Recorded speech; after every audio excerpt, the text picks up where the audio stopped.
Анам осыдан 5 жыл бұрын 90 жасқа келіп, есі кіресілі шығасылы болып, 1 жылдай төсек тартып жатып, өмірден өтті. Әкем ертеректе дүниеден өтіп, анам бізді жалғыз өзі бағып өсірді. Өзімнен үлкен 2 әпкем, 2 ағам бар. Мен үйдің кенжесімін. Әрқайсының өз отбасы, бала шағаласы, немерелері бар. Біз батыс жақтың тумасымыз. Мен ес-бергелі әкем өмірден өтіп кеткен еді. Әкемді суреттерінен қарап қана біледімін. Анам жергілікті балабақшада аспаз болып жұмыс істейтін. Ол кезде ауылымызда аралас ұлттар көп еді. Әсіресе орыстар, біз де орыс мектебінде оқыдық. Орысша тәрбие алдық, анамның мінезі тұрақсыз еді. Тез ашуланып, тез қайтатын, аздап ащы судан ұрттағанды да жақсы көретін еді. Ол жұмыста болғанда бәрімізге үй жұмыстарына байланысты тапсырмалары беріп кететін. Мектептен келе сала үй тіршілігін жасайтынбыз. Бірақ мен үйдің кенжесі болғандықтан аға әпкелеріме еркелеп, үй шаруасын мүлде істемейтінмін. Көршінің қыздарымен кешке дейін ойнап жүретінмін. Олар да маған ұрыспайтын. Ештеңеге мәжбүрлемейтін. Сабақты да маңдыды оқымады, әйтеуір 3 мектепті бітірдім. Әпкелеріме тұрмысқа шықты, ағаларым армияға барды. Келген соң үйленді, үлкен ағам Алматыға жұмысқа кетіп. Сол жақтан үй алып, мені Алматыға оқуға түсуге жанына шақырды. Мен мектепке нашар оқығандықтан жоғары оқу орнына түсе алмадым.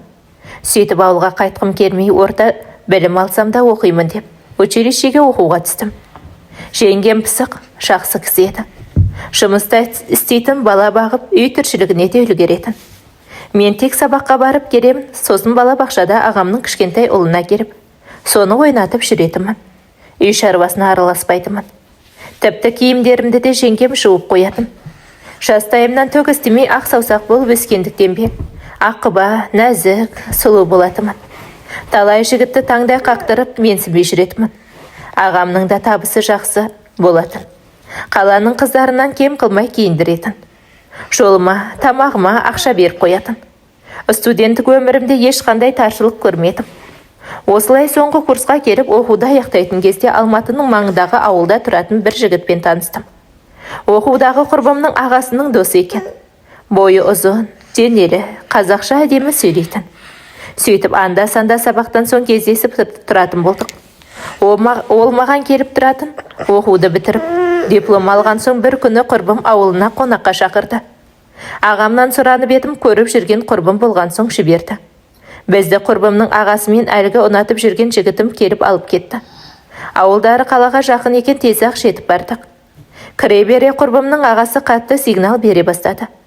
Мен түк түсінбей, мұнысы несі деп таңдана құрбыма қарасам. Ол жымиып күледі. Сөйтсем бұлар мені алып қашып келіпті. Мұны бір үйдің ауласына кіргенде, ақ жаулықты көтеріп жүгіріп келе жатқан апаларды көргенде бір-ақ түсіндім. Апалы сөйтіп жылап сықтап, басыма орамал салынып, келін атандым. Сол түні аға жеңгеме хабаршы жіберіліп, олар қуғыншы болып келді. Жеңгем көріп, жігітім жайлы сұрады. Танитынымды біраз кездесіп жүргенімді айттым. Жеңгем оқуыңды бітірді. Енді тұрмысқа құрғаның да жақсы ғой. Алматыда қаласың, үйлері үлкен, анасы да жақсы адам сияқты.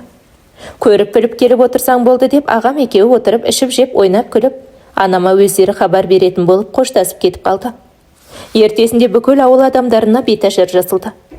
Келін болып түскен үйімде атам жоқ, содан 2 жыл бұрын қайтыс болған екен. Енеммен 2 қайын әпкем бар екен, екеуі де тұрмыста, менің күйеуім кенже. Жалғыз ұлы екен.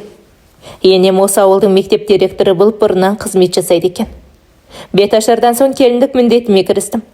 Кешке қарай сол үйдің туған туыстары келіннің шайын ішуге әрі құтты болсын айтып қонаққа келді. Сөйтіп енем маған шай демде депті. Шынымды айтсам, сүт қатқан шайды қалай демдеуді білмейді екенмін. Алғашқы сәттен бастап қарапайым шай демдей алмай абдырап жанымдағы көмектесіп жүрген көрші келіншекке қарап, көрсетіп үйретіп жіберуін өтіндім. Ол маған таңғалып қарады да, ойбу, қарапайым шай демдеуді білмесең, өлген жерің осы екен. Мен үйретіп жіберем ғой, бірақ болашақта енеңнен жақсылық күтпе. Ол кісінің мінезі қатал, байқа жаным деді. Мен ішімнен уайымдап қорқып қалдым, өйткені мені ешқашан үй шаруасына араласып, қыз болып, әпке жеңгелерімнің ештеңе үйренген жоқпын. Үйретсе де өзім мұндай шаруаларға құлқым болған жоқ. Енді не істеймін?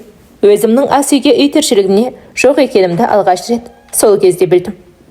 Өмірімде алғаш рет ас үй шаруасын бар ынтаммен шай демдеуді үйрендім. Көрші келіншектің үйретуімен кеселерді орта қылып, қолымның дірілін білдірмей созылып отырып шай құйып бердім. Қонақтар шайымды мақтап, терлеп, тепшіп, әбден ішіп, рахмет айтып отты тарасты. Алғашқы сынақтан осылай құтылдым. Алда енді не болар екен деген уайымды жар құшағы сейілтті. Ертесінде қалған қонақтар қайнатке, жезде, балалармен үйлеріне қайтты. Сосын енем келіп үй жинап, түскі ас дайындап қой деді. Енем ұзын бойлы аққұба арықша келген, түсі суық, сөзі нық, жүріс-тұрысы ширақ, жылдам, тура бір әскери адам секілді еді. Бұйрық береді болды, артық ауыз әңгімесі жоқ. Жақсы деп үй жинай бастадым. Не қайда, қалай, барлығының шет жағасын кіші қайнапкем көрсетіп кеткен болатын. Түскі асқа сорпа жасадым. Анамның жасағанын көретінмін. Сол секілді кішкене ет, көксөк, тұз салып пістау дегенде дәмін көріп өшіре салдым. Көрші келіншек үйреткендей жақсылап шай демдедім. Бәрі дайын болғанда енем мен күйеуімді тамаққа шақырдым. Үшеуміз отырып тамақтандым. Енем айналайын-ау, мынауың құрсылдыр суы секілді болыпты ғой. Кішкене бір күлше илеп, кеспе қылып салып жібермедің бе деді. Мен не дерімді білмей күйеуіме қарадым да, күйеуім үндемей сорпасын ішіп отыр. Сосын енеме қарадым да, мама, мен шынымды айтсам тамақ жасауды білмеймін дедім. Енем аңтарылып маған қарап қалды. Күйеуім де біресе маған, біресе енеме қарап қалыпты. Сосын енем үндемеді, орнынан тұрды да тоңазытқыштан кешегі тойдан қалған піскен етті турап, қалған палауды жылытып әкелді. Менің пісірген сорпамды ысырып қойды, сөйтіп ыстық көк шай демдеп әкел деді. Шәугімді қайта қойып, сүт қатқан шай секілді қою көк шай демдеп әкелдім. Құйып беріп едім, енем бетіме бажырайып қарады. Сөйтіп орнынан тұрды да мені ас үйге ертіп апарды. Сөреден басқа шайнек алып, көк шайда осыған демдейсің деп, азғана шай салып қайнаған су қойып көрсетті. Сонан кейін отырып шай тамағымызды іштік. Барлығын жинастырып бөлмеме келген соң күйеуім маған күлді. Шынымен тамақ жасай алмайсың ба? Тіпті шай демдей алмайды екенсің ғой. Саған ешкім үйретпеді ме? Анаң, жеңгең, әпкелерің ше, деді. Мен қатты қысылып қалдым. Өзім үйренген жоқпын деп шынымды айттым. Күйеуім үндемеді. Сонымен енем мен күйеуім таңертең ерте жұмысқа кетеді. Мен үйде үй шаруасымен қаламын. Үй жинауын жинап, сыпырып қоямын. Бірақ тамақ жасау мен үшін қиын еді. Әлгі көрші келіншекке барамын. Ол келіп көрсетіп үйретіп кетеді. Мен де келе сала келе алмай қалады.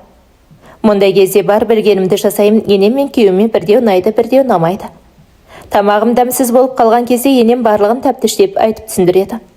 Ол кісінің маған ас үй шаруасын үйретуге уақыты бола бермейтін. Мектепте жұмысы көп еді, одан қалса ауданға барады. Бітпейтін жиналыс тексеріс демей әйтеуір жұмысы көп еді. Күйеуім де кеш келеді. Ауданда жұмыс істейтін. Одан қалса 2 сиыры бар. Таңертең енем сауып кетеді. Кешке көрші келіншек сауып, күнде 1 литр сүт алып кететін. Бір күні күйеуім сиыр сауып үйренбейсің бе, қашанға анам сауа береді. Әлде үйренгің келмейді ме деді. Мен тағы да не дерімді білмей, олай болса үйретсеңші дедім. Сөйтіп сол күні кешке сиыр өрістен келген соң күйеуім сиыр сауды үйретті. Күйеуімнің қолы епті сарылдатып тұрып сауып жатыр. Сөйтсе мен жоқта енемнің қолы тимеген кезде өзі сауып алады екен. Содан 2-3 күнде сиыр сауды да үйрендім. Таңертеңде кешке де өзім сауатын болдым. Үйренгеніме қуанып қалдым. Енем ештеңе демеді. Көрші келіншекпен құрбыдай болып кеттік. Пысық, тақылдап қалған келіншек еді. Сол құрбымнан нан илеп, қамыр жаюды үйрендім. Ас үйдегі көп шаруаны сол көрші келіншек үйретті. Есесіне күнде сүт алатын, келіп шай ішіп, осы ауылдың барлығын сырттай таныстырып, ауылда болып жатқан жаңалықтардың барлығынан хабардар етіп отыратын. Әйтеуір мені үйретіп те өз тірлігін жасап та шай ішіп, әңгіме соғып бәріне үлгеретін. Мен оған қарап таң қалатынмын. Мен ертеден кешке дейін жүріп, үй шаруасын әрең бітіретін едім. Арада біраз уақыт өткеннен соң енем менің анамды, туған туысымды шақырып, есік алдына кішігірім етіп құдалық той жасаймыз деді. Сөйтіп тойға дайындала бастадық. Ауылдан анам, біраз туыстарымыз келетін болды. Есік алдында үлкен палатка құрып, әдемілеп безендіріп той жасадық. Мен ақ көйлек киіп қалыңдық болдым. Анамдар біраз адам болып келіпті. Күйеуімнің туыстары, әріптес достары келді. Қайнапкелерім, енемнің жұмыстағы әріптестері келді. Алдымен келген кісілер үйге кіріп бір-біріне беретінін сыйлығын, мата-сата кигізетін кигізіп, ырым-сырымның барлығын жасап, сыртқа шығып, стол басына жайғасты. Анам менің келген жеріме көңілі толып қуанғаннан сол тойымда ішімдікпен көбірек ішіп қойып қызып қалды. Сөз сөйлегенде мені әбден мақтады. Сосын құдалар биінде аяғы шалынып құлап қала жаздады. Анамның мұнысына қысылып қалдым. Жасы да ұлғайып қалған, сырт көзге өте ерсі көрінді. Мұнысы енемен күйеуіме де ұнамай қалды білемін. Көпшіліктің алдында білдірмеген сыңай танытқанымен ішім сезді. Сөйтіп той біткен соң анамдар ағамдікіне қайтып кетті. Ертесінде ерте тұрып сиыр сауып, үйге кіре бергенде ас үйдегі енемен үлкен қайнапкем күбірлесіп сөйлесіп жатыр екен. Әңгімелерінен еріксіз естіп қалдым. Кешегі той жайлы айтып жатыр екен, үндемей есіктің артына тұра қалдым. Ар жағында үш-төрт ілулі, олар мені байқамай қалды. Сөйтсем енем менің анам мен туыстарымды ұнатпай қалыпты. Осы Алматыдағы ағам мен жеңгемнен басқалары жабайы, түк көрмеген алқаштар сияқты елден ұялдым дейді. Әрине мынадай ана қызына қандай тәрбие берсін. Мына келіннің де қолынан дым келмейді, пысық емес, үй шаруасына олақ. Баяғы Фатиманың қызына бергенімде бұлай болмайтын еді. Олым да оңбайды, осының әдемілігіне қызығып алды да, енді жүрсін сол. Алқаш қайын жұртынан ұялып деді. Мұнысын қайнапкемде қоштады. Енемнің мынадай сөздерін естіп, көмейіме ащы өксік тығылды. Үндемей аузымды басып үйден қайта шығып кеттім. Мал қора жаққа барып өксік жылап алып жібердім. Көңілім қатты құлазыды. Енемнің сөзіне ашулансам да бір жағы оныкі дұрыс. Анам мен туыстарымдікі жарамады. Өте ұят болды. Енемнің соңғы сәттерінде қайнапкелерім жанынан шықпай отырды. Өздері тосып, шуындырып қарады. Мен аяғым ауыр болғандықтан енеме көп кіре бермейтімін. Соңғы рет көргенімде бұрынғы қатал, өзіне сенімді реңді енемнен түк қалмап еді. Жаным ашитын. Бірақ қолдан келер қайран жоқ, шынымды айтсам, бір кездері мені қатты ұрысқанда. Ішімнен қатты налып едім, бірақ өлім тілеген емес едім. Алла өзі кешірсін, сөйтіп тірі жан тіршілігін жасайды дегендей. Әрі қарай өмір сүрдік. Үлкенім бір жастан асқанда екіншіме аяғым ауырлады. Оны да кесіртілігімен босандым. Осы кездері енем қайтыс болғаннан кейін күйеуімнің психикасы қатты өзгеріп кетті. Күйгелек, ашуланшақ болып кетті. Болмаша ұсақ түйекке ашуланып бар ашуын менен алатын болды. Бір күні үлкен арық шақта арқандаулы тұрған бие шібіне оралып суға құлап тұншығып өліп қалды. Сол кезде мен қырқымнан енді шыққан едім. Күйеуім сен қарап қоймадың деп кінәлап, бет аузымды көгалы қойдай қылып сабап тастады. Содан кейін екі баламды алып қалаға ағамдікіне кетіп қалдым. Мынадай түрімді көрген ағам мен жеңгем қатты ашуланды. Қайта бармайсың, ажырасасын деп ұрысты. 3 күннен кейін артынан күйеуім келіп еді, ағам желкесінен ұстап есіктен лақтырып жіберді. Сөйтіп ағамдікінде біраз жаттым. Содан кейін күйеуім келуге батпай кешірім сұратып туыстарын жіберіпті. Қайнапкелерім келіп ағаммен сөйлесіп кешірім сұрап бізді алып кетті. Қанша ұрып ренжісек те өз үйіме үйреніп қалыппын. Күйеуіме екеуміздің ұрысымыз, соғысып қалатын кездеріміз одан кейін де талай болды. Осы арада кеңес үкіметі ыдырап, белгісіздік, тоқырау замандары орнады. Сол уақыттарда біраз қиналдық, егістіктерге шығып жұмыс істедік. Мал, тауық, үйрек ұстап жанымызды бақтық. Екіншімнен кейін тағы да 2 рет көтеріп едім. Екеуі де фенематы шынайы болып, отаға түсіп, содан кейін бала көтермедім. Олдарым ержетті, үлкен ұлым мектеп бітірген соң орта білім алып, жұмысқа тұрды. Бізге қолғабыс болып, бір жағымызға шығыса бастады. Одан кейін екінші ұлым жоғары оқу орнына түсті. Олдарым өскен соң күйеуімнің де қызба мінезі басылайын деді. Бұл уақытта үлкен ұлым 25 жасқа келіп қалған болатын. Бір күні келіп, мама, мен үйленемін дейді. Мен аңқайып таңырқап қалдым. Ұнатып кездесіп жүрген қызы бар екен. Ойбу, не дейсің деп. Өйткені мен ене болуға дайын емес едім. Мен жалпы ене болуға дайын емеспін дегенім, елдің әйелдері секілді кетке матасада артық ақша жинамақпын. Келін болып түскелі енемен күйеудің тарапынан қолынан дым келмейді, салақсың. Олақсың, шешең мен туыстарың алқаш деген сөздерді ести беріп, өз-өзіме сенімсіз, шалтақ болып қалдым. Өз-өзіме деген осындай пікір саныма сіңіп қалған еді. Сол себепті болар, ешкіммен дұрыс қарым-қатынас жасап араласа алмадым. Сол баяғы көрші Гүлзимен бірге оқыған құрбым ғана келіп тұратын. Анам ұзақта жылында 1 рет қана келіп кететін. Оны да болса күйеуім жақтырмай жүретін. Шығындығында енем қайтыс болғаннан кейін де 2 баланы өсіргенше біраз қиналдым. Екінші кесіртелігін дұрыс жасамай кескен жерім жазылмай іріңдеп ауруханаға жағалап, әрең жазылып еді. Одан кейін де 2 рет трубаларымды алып тастағанда тағы да отаға түстім. Осыдан кейін денсаулығым күрт төмендеп кетті. Күйеуім де мінезі қызба бір жағыма шығысып көмектескенді білмейтін. Жаялық, фалзунки дегенді балалардың боқ сүдігін үйіп қойып, бірақ жуатымын. Кейде қайнап келерім келіп қалғанда үй сүдік сасиды деп, маған сөйлеп жүріп үйді жиып тазалап жуысып кететін. Осылай жүргенінде міне ұлым да ержетіп үйренем деп отыр. Ұлым өте жанашыр, еңбекқор болып өсті. Ес білген шағынан бастап күйеуім екеуміздің талай ұрыс керісімізді көріп өсті. Маған қатты жаны ашып тұратын. Кейде мен ауырып жатып қалған күндерде үйдің бар тіршілігін жасап, сиырды да сауып, сүтін пісіріп, маған шай тамақ беретін. Балам ерте есейіп кетті. Өзі қатар балалармен асыр салып ойнайтын уағында мал қарап, үй тіршілігін жасап жүретін. Есейген соңда өзі оқуға түсіп, жұмыс істеп, қосымша көлік алып сатумен айналысатын. Жастайынан ол да әкесінің талай таяғын жеді. Соған қарамастан әкесін сыйлайтын. Бір күні есейіп бозбала болып қалған шағында сыныптастарымен көрші ауылға барды. Дискотекаға барып, кеш келіп еді. Сонда әкесі боқтанып, қайда жүрсің деп қол көтермек болғанда балам әкесінің қолын ұстай қалып, әке, болды. Мен енді ержеттім, мұныңызды қойыңыз. Анамды да мені де тоқпақтағаныңызды қойыңыз жетер деді. Осыдан кейін әкесі басылды, сөйтіп балам үйренемін дегенде сасып, қалғанымды осы еді. Бірақ ұлым үйренуіне әжептеуір қомақты қаражат жинап қойыпты. Сол ақшасына барып тойға дайындалдық. Балам бізге ешқандай салмақ салған жоқ. Тойдың бар шығынын қызға сырға апаратын кигізетіні бар, салатын алтыны бар, барлығын өзі алды. Қайнап келерімде біраз қаражат берді, өз анам қаладағы ағамда қосты біраз. Сөйтіп құдалық тойға барып, келінді қолдан алып келдік. Құдаларымыз оңтүстік жақтыңқы екен, бірақ осы Алматыға көшіп келгендеріне біраз жыл болып қалыпты. Келініміз менің ұлым секілді бір үйдің үлкені екен. Медициналық білімі бар, маман екен. Өзінен кейін бір інісі мен сіңлісі бар екен. Інісі студент, сіңлісі әлі мектепте оқиды екен. Құдағиымыз өзіміз қатарлы жақсы адамдар сияқты. Қыздарын дүркіретіп той жасап бізге ұзатып салды. Бізді де жақсы күтті, жақсы жермен құда болдық. Бірақ күйеуім үйекпен құда болдық деп біраз жаратпай мінгірлеп сөйлеп алды. Келін түскен соң көп ұзатпай балам той жасаймыз деп той қамына кірістік.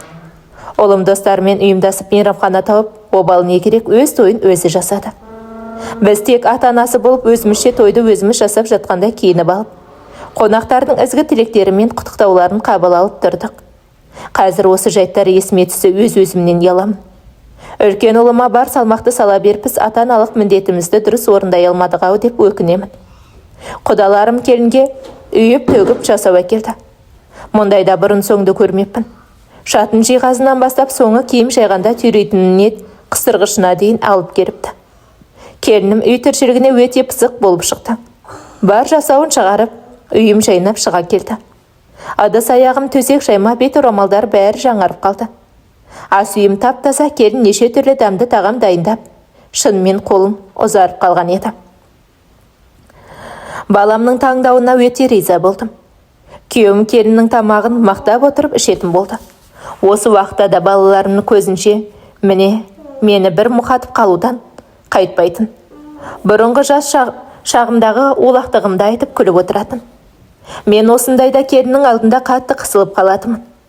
Келін мен ұлым үйленетін кезде жұмыстарынан бір айға демалыс алған екен.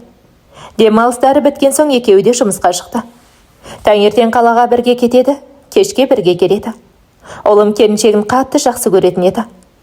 Екеуі бір-бірін үнсіз түсінетін, екеуіне қарап өз өміріме ішім ашитын. Өмір бойы аюдай ақырған күйеуімен алысып, жастық шағым өтті де кетті. Іштей баламды қызғанатын болдым. Бұл аналық қызғаныш бәрінде болатын шығар, білмеймін. Кейіннен білгіш күлгізей көрші құрбымның сөзіне ере бастадым. Ол келінді бастан қаталыста, енең қандай адам еді, сол кісі секілді бол. Болмаса келін басыңда жақсы болады да үндемесең басыңа шығады деп үйретіп кететін. Өз жеке пікірім жоқ, жасқаншақ, шалтақ басым, сол сөздерге ере бастадым. Өз кемшіліктерімді жасыру үшін өзімше келініме қатал болайын дедім. Келінім келе салып көтерді. Декреттік демалысқа шыққанша жұмыс істеді. Кейін босанатын уақыты таянғанда үйде отырды. Сол кездері аяғы ауыр деп аямадым. Қиналып үй тіршілігін жасап жүрсе де көмектеспейтінмін. Балам мен күйеуім жұмыста, кіші ұлым қалады. Үйде келін екеуміз ғана қаламыз. Көрші Гүлзи келеді, арасында келінге қою шай демдетіп, көзімен әңгіме соғып отырамыз. Одан жатып ұйықтаймыз, сериал қараймыз. Кешке күйеуім шалым келеді деген уақытта ас үйге келінге барып, үлгермей жатырсың ба? Әкелін нан кесіп жіберейін деп, өтірік дастархан жасап жіберетінмін. Болмаса келінім босанайын деп жүрсе де бәріне үлгеретін. Қазір осы қылықтарым есіме түссе өзегім өртенеді. Ол да мен сияқты болашақ ана ғой, немерелерімнің анасы. Сөйтіп уақытысы келіп, келінім қыз босанды. Шалым немерелі болдық, қызды болдық деп қатты қуанды. Үйдегі де семіз қойды сойып, құдаларды шақырды. Ұлым да қуанып, күнде таңертең жұмысқа барарда кіріп кетеді роддомға. Қайтарда тағы да соғады. Сөйтіп 4 күннен соң достары, құда жақтың туыс келіндері, әпкелері, өздері көпшілік болып келінді шығарып әкелді. Ата-анасы бесік әкеліпті. Балаға не керек шомылдыратын тазигіне дейін алып келіпті. Кіндік шешесі болған соң туыс жеңгесі арбасын алып келіпті. Мұндайда да мен алғаш көру. Өзім үлкенімді босанғанда күйеуіммен қайнапкем шығарып алған болатын. Анам мен туыстарым енемнің жаназасында бір рет келген еді. Олымды қайнапкемнің баласының манежіне жатқызып едім. Сол кезде шалымда осылай қуанып қой сойып тойламапты. Бірақ ол кезде енем ауырып жатыр еді. Екінші баламда да солай болды, үн-түнсіз роддомнан шығарып әкелді. Тек аға жеңгем келді болғаны. Сөйтіп аяқ асты бесік той жасап жіберді. Кейін келінім баланың кіндігі түскен соң өзі шомылдырып бесікке бөледі. Өзі сорпасын жасап, өзі қырқынан шықты. Мен бесік тербетіп қойып отыратымын, өйткені баланы бесікке салуға ебім жоқ еді. Сонымен не керек? Келініме еш жаным ашымады. Тырнақ астынан кір іздеп, себепсіз тиісіп отыратын болдым. Келінім келін емес, келсап болды. Бірақ ешқашан ұлыма шағымданған емес. Ұлым мұнымнан еш хабары болмады. Қызын қатты жақсы көретін. Памперсі бар ма, басқасы бар ма, бәрін пәшкісімен әкеліп беретін. Келінім не айтады? Соның барлығын әкеліп қоятын. Шалымда келінді тәуір көретін. Олардың мұнысын іштей қызғанатынмын, шыным келетін. Сөйтіп олар жоқта бар ашуымды жақсықсыз келіннен алатынмын. Обалы не керек, ол үндемей үйдің бар тіршілігін жасап жүре беретін. Сөйтіп жүріп арада біраз уақыт өткен соң екіншісіне аяғы ауырлап, ұл босанды. Бұғанда шалым мен балам қатты қуанып, тағы да тойлатты. Мен де қуандым, немере деген тәтті екен ғой шіркін. Бірақ келінге жасағандарым дұрыс болмапты, Алла өзі кешірсін. Мұны кейін кеш түсіндім, амал жоқ. Осылай жүргенде екінші ұлым үйленетін болды. Бұл ұлым ерке болып өсті, бетінен қақпадық.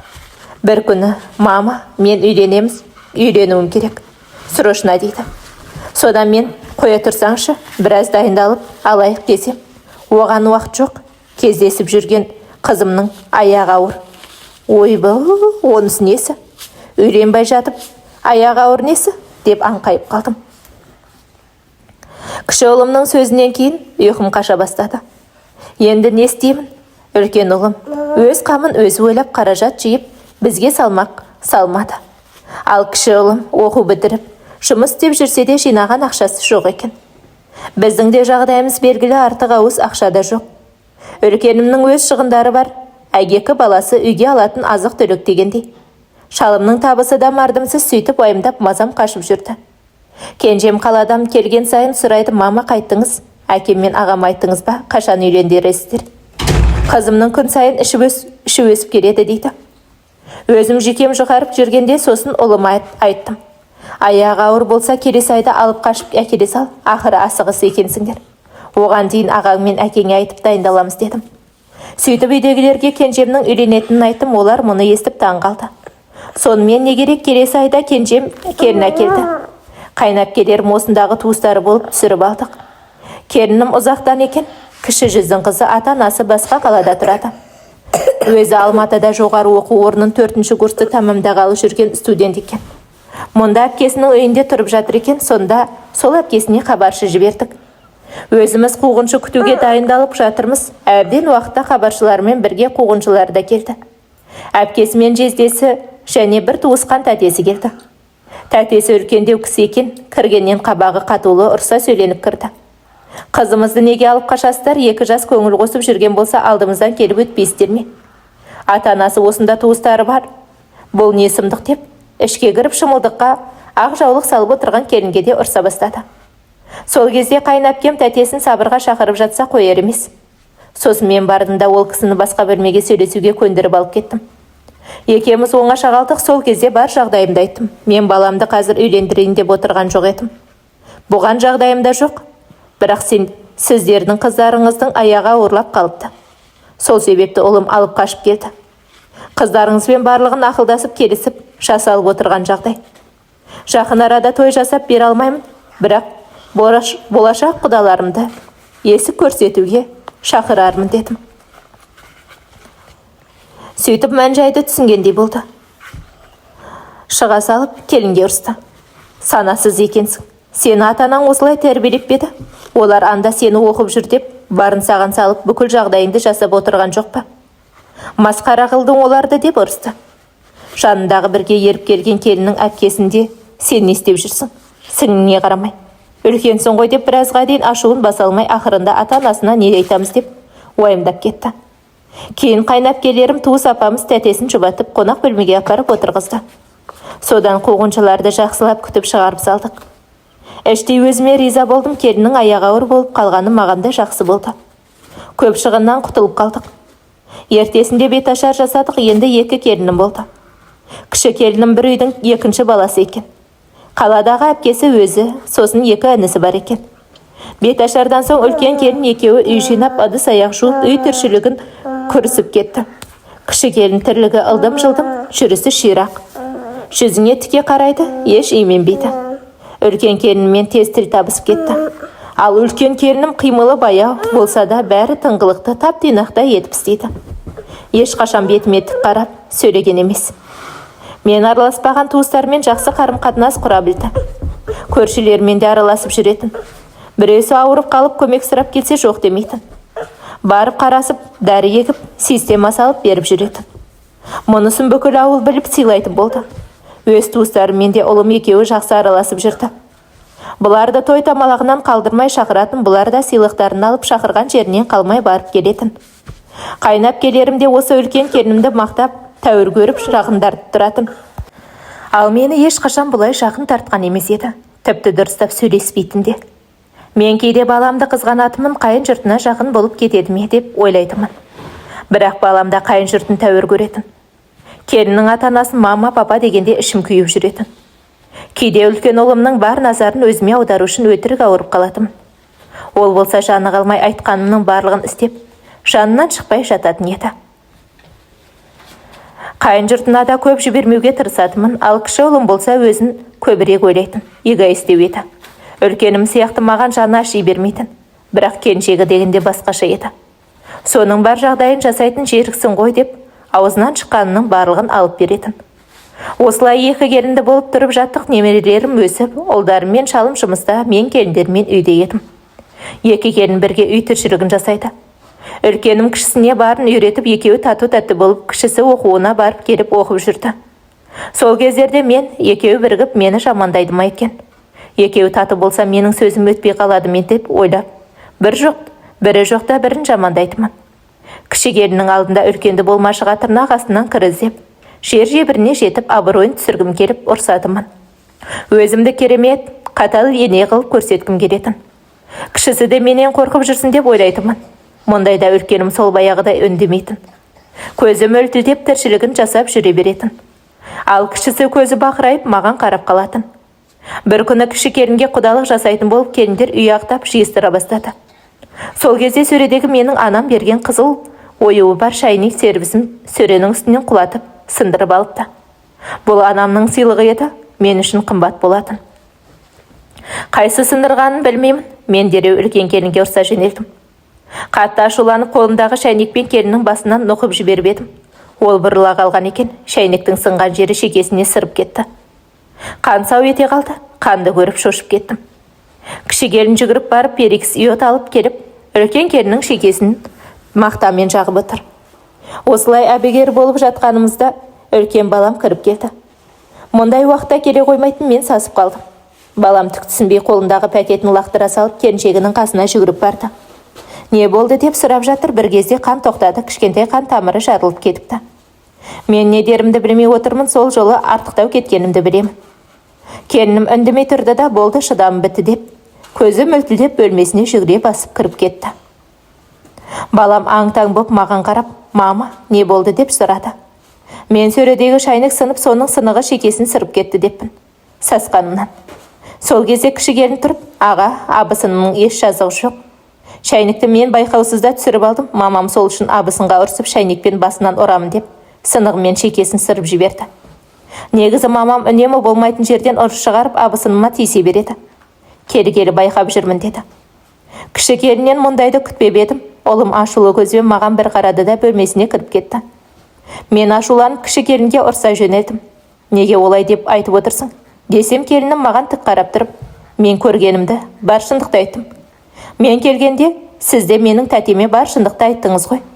Бар жағдайыңызды айттыңыз, мен де сол секілді бар жағдайды айттым деп, еш саспай дәрілерін жиып кетіп қалды. Мен шок болып тұрған жерімде сос түйіп тұрып қалдым. Сол жағдайдан кейін араға бір апта салып, келінім үлкен немере қызымды бақшаға беріп, олын кіші келінге табыстап, жұмысқа шығып кетті. Таңертең ұлымнан жұмысқа кетеді, кешке бірге келеді. Атасы немеремді бақшаға апарады, кешке қайталып келеді. Үлкен келін маған мүлде қарамайды, сөйлемейді қойды. Ұлым үнсіз келіншегімен бірге жұмысқа барып келіп жүрді. Осы аралықта көп ұзатпай кіші келіннің құдалығын жасадық. Жаңа құдаларымен таныстық, ол кісілерде өте жақсы адамдар екен. Ата-анасы жоғары білімді, көз ашық, қызметте істейтін кісілер екен. Туыстары да бақуат адамдар екені көрініп тұр. Әкесі біраз ренжіп сөйлеп алды. Қызымды той жасап ұзата алмадым, келген жерінде ақ көйлек кимеді деп, оған бізден кінә жоқ. Жағдай солай болды, біз қалың малын бермесек те шешесі өз парызымыз деп жасауын әкеліп берді. Құдалық өткеннен кейін бір күні бәріміз кешкі ас ішіп отырғанда үлкен ұлым: папа, мама, енді қолдарыңызда келін бар. Інім осы қара шаңыраққа ие болады. Бізге баталарыңыз бен рұқсаттарыңызды беріңіздер. Мен бөлек шығамын деді. Бұл біз үшін күтпеген жаңалық еді. Әкесі дереу: қайда кетесіңдер? Пәтерден пәтерге қаңғымақшысың ба? Балаларың кішкентай, қиналасын ғой, неге асығыс шешім қабылдадың? Әнің үйленді деп сені қуып жатқан жоқпыз ғой деді. Ренжігендей сөйледі. Ұлым маған қарады. Менің ішім қылп ете қалды. Ұлым бәрібір ерте ме кеш пе бөлек шығамыз. Сол үшін ертелік қамдана берейін де, деді. Қаладағы жұмысындағы бастығының қала шетінде салынып бітпеген үйі бар екен. Сол үйін сатқалы жатыр екен. Ұлым сол бастығымен сөйлесіп, келісіп, сол үйді алатын болыпты. Жарты ақшасын өзі, жартасын қайынатасы беретін болыпты. Мұны естігенде әкесі біраз ашуланды. Қайынатаңнан ақша алма деп, бірақ ұлым кейін қайтарып беретін болып келістім деді. Шалымның көңіл күйі түсіп қалды, немерелерін қатты жақсы көретін еді. Менің де ішім ашып, жүрегім сыздап қалды. Көңілім құлазып, немерелерімді қимадым. Ұлымды келінім алып кетіп бара жатқандай болды маған. Арада бір ай өткен соң ұлым сол үйді сатып алды. Сөйтіп 2 бөлмесін бітіріп, келін бар жасауын, тіпті қасықтарына дейін жинап көшіп кетті. Үлкен келінім кетерінде атасымен жылы қоштасып, маған аман жүріңіз деді де, артына бұрылмастан көлікке отырып кетіп қалды. Кіші ұлы келін екеуі көшірісіп көмектесуге бірге кетті. Үйіміз құлазып, өлі тыныштық орнады. Шалым бөк түсіп жатып қалды. Менде бір түрлі көңілім құлазып, көзіме жас келді. Сөйтіп кіші келінмен қалдық. Үлкенім жайғасып алған соң үйге шақырамыз деп айтып жіберіпті. Кіші келінім абысыны секілді емес еді. Айы күні жақындаған сайын тез шаршап қалатын, таңертең кешірек тұратын. Мен ерте тұрып сиырды сауып, таңғы ас дайындамайсың ба десем, балам, анадай ішімен қалай сауады, өзіңіз сауа салмайсыз ба дейді. Үлкен келін 2 баласында босанғанша дейін сиырды сауып, үйдің бар тірлігіне үлгеретін. Оның қадірін кете сала түсіне бастадым. Таңертең ерте тұрып сиыр сауып, шалыма таңғы асты өзім беретін болдым. Қайтадан үй тіршілігіне араласа бастадым. Бұрын бар киімімізді үлкен келін айтқызбай-ақ, іш киімдерімізге дейін кір салғыш себеттен алып жуып кептіріп, шинап әкеліп салып қоятын. Енді өзім жуатын болдым. Бірдеңе дейін десем, кіші балам дереу әйелінің сөзін сөйлеп, аяғының ауырлығын сылтау қылатын болды. Бір күні әдеттегідей ерте тұрып, сиыр сауып, шелектегі сүтімді көтеріп келе жатсам, дарбазада Күлзей кіріп келді.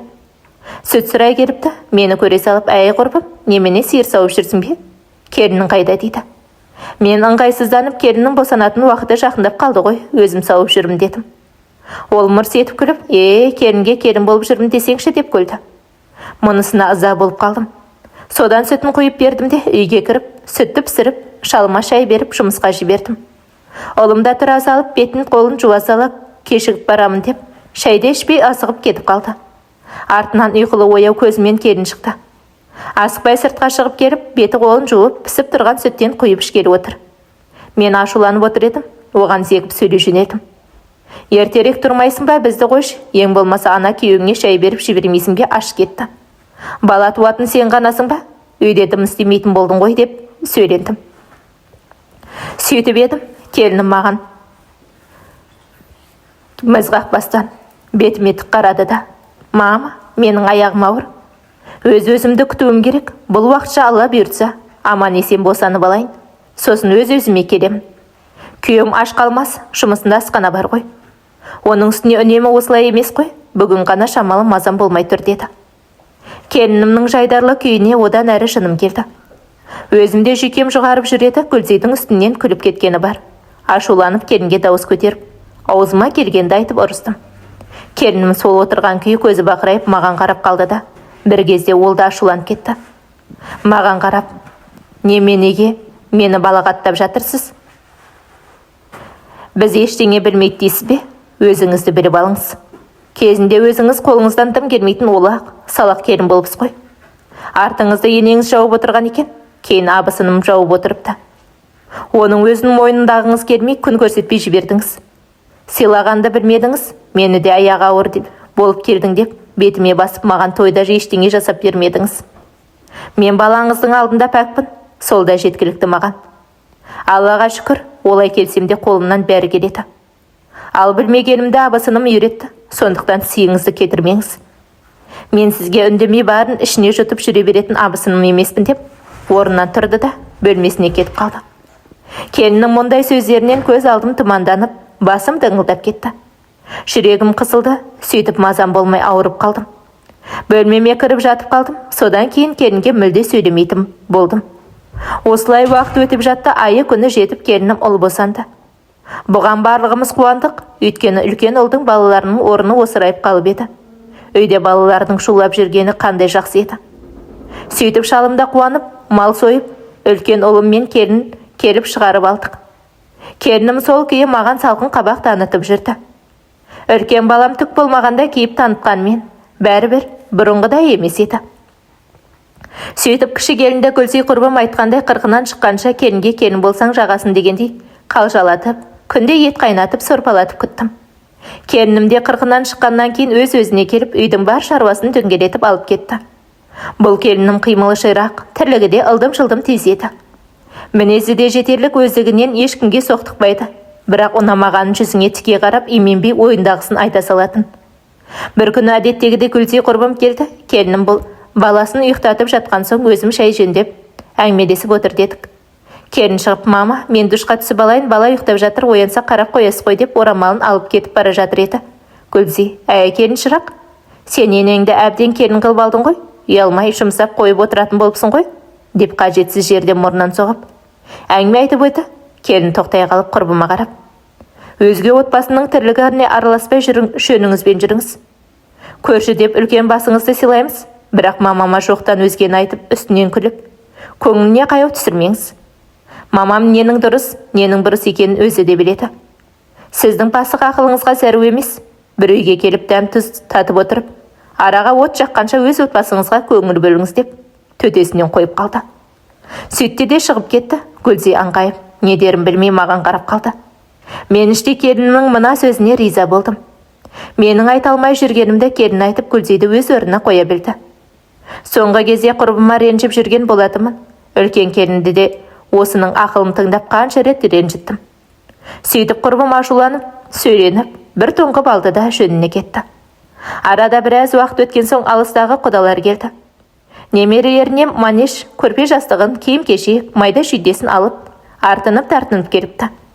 Туған туыс келіп жақсылап күтіп алдық. Кейін үлкен ұлым құдаларды үйіме шақырам, әрі үй тойымды жасайым деп, туған туысты шақырып үйінде күтті. Шалым алдын бірнеше рет барып, келіп немерелерін көріп тұратын. Мен осы жолы ұлымның шаңырағына бірінші рет бардым. Қаланың шет жағында, тауға жақын ауданда орналасқан екен. Үйді үлкен етіп салыпты. Келін екеуі үйлерін бітіріп алыпты. Заманауи жөндеу жұмыстарын жүргізіп, бар жағдайларын жасап қойыпты. Үйдің ішінде ыстық су, суық су сарылдап тұр. Орталық жылу жүйесіне қосылған ішін жаңа жиһазбен техникаға толтырып қойыпты. Сырты жап-жасыл бақшасында көксөктің бәрі бар. Балаларға үлкен бассейн құрып, жанына шатыр қойып қойыпты. Мен таң қалдым. Алдын шалым айтқанда мұншалықты емес шығар деп ойлап едім. Келін кең қонақ бөлмесіне молынан қылып жақсылық дастархан жасапты. Мұның барлығына қалай үлгеріп жүр деп таңдандым. Ұлым мен келінім қонақтарды жақсы күтті. Келінім бар жөн жоралғысымен құдаларға ет асып, табақ тартты. Шынымды айтсам, мен қонақ күткенде осы табаққа мүшелеп ет салуды кейінірек әрең үйренген болатымын. Алдын үнемі қайнап кедерім салып беріп жүретін. Кейін ерлер сыртқа шығып кеткен соң келіннің туыстары үй тойына келген сыйлықтарын шығарып, көрсетіп, табыстай бастады. Сонда құдағиымыз біз сыйлығымызды алдын ала әкеліп, құрып қойдық деді. Сөйтсем ас үйдегі жиһазбен соңғы үлгідегі газ плитасын алып берген екен. Келіннің әкесі 7 ағайынды еді. Солардың әрқайсысы бір сат әкеліп, ұлымның үйі толған екен. Бір апасы тұрып, жас отбасы аяққа тұрып кету үшін қолымыздан келгенше қолдау көрсетуіміз керек. Үлкендігімізді көрсетіп, қолдап, қолпаштап, ақылымызды айтып, шөн сілтей білсек, жастарымыз аяққа нық тұрып, берік отбасы болып, әрі қарай алып кетеді. Күйеу бала маладес, өте пысық, кішіпейіл, ақылды жігіт. Осы шаңырақтары шаттыққа толып, өсіп өне берсін. Қызым осы заттарыңда игілігіңе жарат, құтты болсын деп келіннің бетінен сүйді. Мен балалардың бөлмесіне төсейтін кішігірім кілем алып барып едім. Онымды көрсетуге де ұялып қалдым. Мына апасының сөзінен кейін өзімді қатты ыңғайсыз сезіндім. Балам бөлек шыққанда адам ұқсап, еншісін де бермеппін. Тіпті бір кесе де бермеппін. Сол жерде өзімді бөтен адам секілді сезіндім. Ұлымның үйінде ештемеге араласып кете алмадым. Қонақтарды келіннің туыстарының келіндері күтісіп, ыдыстарын жинасып жуысып жүр. Кіші келін де солармен бірге әңгімелесін айтып, абысынымен емін жарқын сөйлесіп, болысып жүр. Мен қонақ секілді отырдым да қалдым. Тек үлкен немере қызым ғана апалап жанымнан шықпай жүрді. Кейін үлкен келін тойбастарын қойып, құдаларға қуыс үйден құр шықпаңыздар деп кигізетінін кигізді. Сонда қасымда отырған кіші келіннің анасы маған қарап, үлкен келініңіз жаста болса жарады. Рахмет, сізге жақсы жол көрсетіп келесі деп, мені қолпаштап қойды. Құдағидың бұл сөзіне іштей жерге кірердей болдым. Менің не істегендерімді білсе, маған мұндай сөздер айтпас еді. Демек, кіші келінім анасына өз сөз тасымайды екен. Қайтарда үлкен келін, мама, сіздер қалмадыңыздар ма? Қонып асықпай қайтар едіңіздер деп, ренжігелі алғаш рет жылы қабақ танытып сөйледі. Мен қапелімде не дерімді білмей, үйде мал бар, рахмет, кейін бір келерміз деп, көзіме келген жасты көрсеткім келмей, тез-тез көлікке қарай кетіп қалдым. Сөйтіп үйге көңілім құлазып қайттым. Үйге келсек, кіші ұлын үлкен-үлкен 2 пакет, бір табақ тамақ, үлкен бөтелкеде қымызы бар, әкеліп столға қойып жатыр. Мынаның барлығын жеңгем салып жіберді дейді. Сөйтіп келінім көрегендігін, тәрбиелігін көрсетті. Таспен атқанда аспен ат дегенде қылды. Кейін елімізге мына індет келгенде мен қатты ауырып қалдым. Сол кезде осы үлкен баламмен келінім жүгіріп жүріп, келіннің өзі істейтін ауруханаға жатқызып қаратты.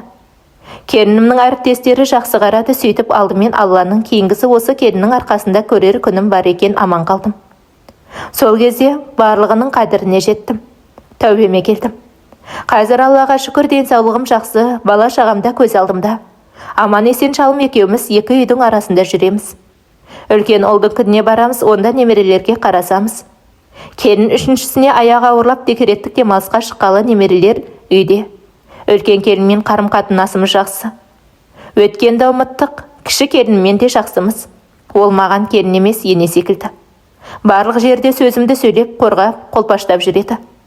Үлкен ұлым сол үй Тойын жасағаннан кейін үлкен қайын әпкем, баяғыда марқұм енем, бір жер телімін сатып әперген екен. Соны сатып ақшасын үлкен ұлға бердік. Қайнатаңнан үй сатып алғанда алған ақшаңды қайтар. Біздің саған қосқанымыз болсын дедік. Ол кісінің мұнысына шалым риза болды. Қазіргі таңда осылай тұрып жатқан жайымыз бар. Әңгіменің соңына дейін тыңдағандарыңыз үшін алғысым шексіз. Әңгіме ұнаса лайк басып, пікір қалдыра кетіңіздер. Әңгіменің қорытындысы. Мен автордың тұрақты оқырманының бірімін. Өз өмірім жайлы баяндап, жазба етіп шығаруын өтінген себебім іштегі өкінішті шығару еді. Менің қателіктерім кейбір келіндерге, енелерге сабақ болар деген ой болатын. Өткен өмірімді баяндап, өз қателіктерімді мойындау маған оңайға соқпады. Бірақ осы автор қызымның бір жазбасында Алла шын жүрегімен өкініп, кешірім сұраған пендесін кешеді екен деген сөзіне сүйеніп, іштей біліп, білмей істеген кінәларымды кешуін Алладан күнде сұраймын. Сол кінәларыммен жазықсыз келіннің көз жасыма бір сынақтан әупірімдеп аман қалдым. Ауруханада жаным қиналып жатқанда ойпырмай шеткен жерім осы болды ма? Осылай жалғыздыққа жатып о дүниелік болып кетер ме екенмін? Жаным күйзелді. Бүкіл өмірім көз алдынан тізбектеліп өтіп жатты. Өмір тым қысқа екен. Біз пенделер мәңгілік өмір сүретіндей, аз ғұмырымызда қолда барымызды қадірлей алмайды екенбіз. Алдымен деніміздің саулығын, отбасы, туған туыс, бала шағамыздың амандығын ең бастысы екен. Дүние, байлық, мансап пен сасық көкірегіміз көзімізге шел қаптатып, бар жақсыны көре алмай қалады екенбіз.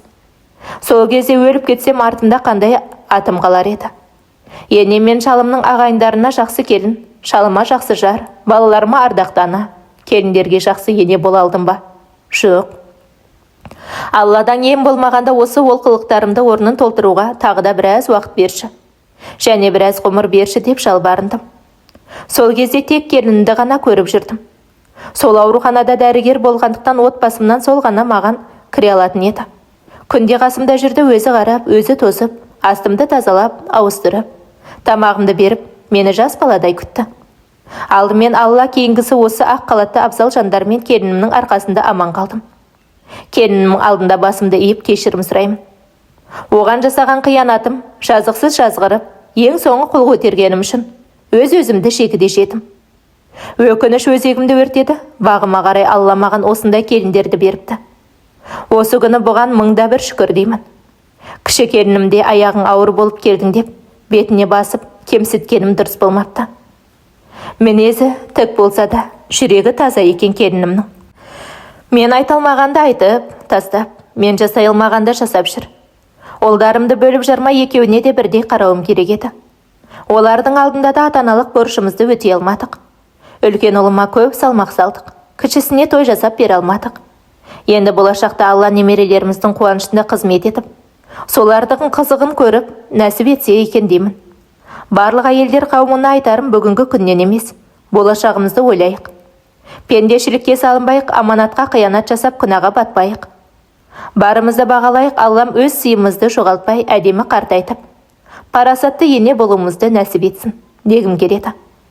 Мені тыңдап түсініп қолдау көрсете білген автор қызыма да үлкен рахмет айтқым келеді. Баршаларыңыз аман болыңыздар. Кейіпкерім кеште болса өз қателіктерін мойындап отыр. Үлкен басыммен келіннен кешірім сұрап жатыр. Осы жазбаны келінім оқиды деп сенеді. Оған айталмағандарын осы әңгіме арқылы жеткізе алып келеді. Егер келіні осы әңгімені басынан аяқ оқыған болса, енесін түсініп, қарым-қатынастары нығайып, сыйластықтары одан әрі арта түсер ме еді деп үміттенеді. Кейіпкер апама деніне саулық, ұзақ ғұмыр және жан тыныштығын тілеймін. Кейіпкерлер өз өмірін жаздырған кезде оқырман тарапынан қилы сын пікір алады. Позитивте, негативте мұны көңілге алмаңыздар деп, әңгіме кейіпкерлеріне әрқашан ескертіп отырамын. Осындағы бір оқырманым айтқандай, біз қазіргі таңда бір ауыз жылы сөзге мұқтаж қоғамға айналып барамыз депті. Иә, бұл шындық. Бірақ мін түзілмей, сын түзелмейді деген де бар. Сын қаншалықты ауыр болса да, соған қарай адам кемшіліктерін түзейді. Орынды жерде тура айтылған сында дұрыс. Осы әңгімеден қандай да бір ой түйген боларсыздар деп ойлаймын. Деніміз сау, отбасымыз аман болсын. Әңгіме ұнаса лайк басып пікір қалдыра кетіңіздер. Және жақындарыңызбен бөлісіп отырыңыздар.